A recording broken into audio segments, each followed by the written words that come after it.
हाय everybody, आज आपण करणार आहोत आवळ्याचे तेल.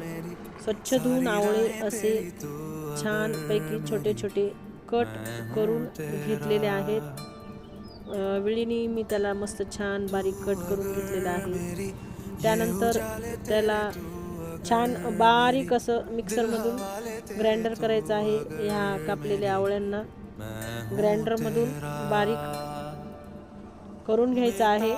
बारीक डायरेक्ट होत नाही, ते थोडंसं चोथा दिसतं. त्यामध्ये थोडंसं मी तिळाचं तेल घालून ग्राइंडर केलेलं आहे. पाणी अजिबात वापरायचं नाही, पाण्याऐवजी तिळाचं तेल घालायचं आणि नंतर एका लोखंडी कढईमध्ये तेल टाकून मस्तपैकी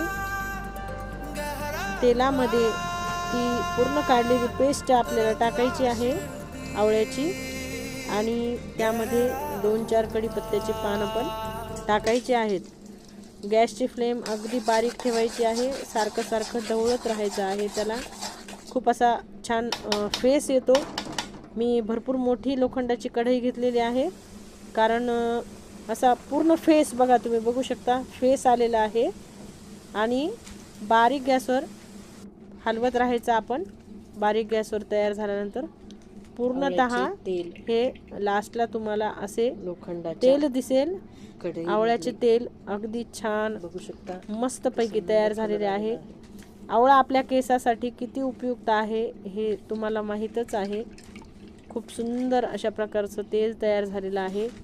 अगदी तुम्ही मार्केटमधून आणता तसंच, पण मार्केटच्या तेलामध्ये प्युरिटी नसती, शुद्धता नसते.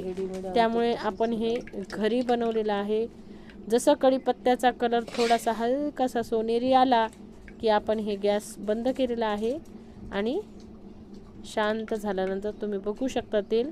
एक रात्री असंच हे कढईत ठेवायचं आणि नंतर बॉटलमध्ये भरून वापरायचं. थँक्यू.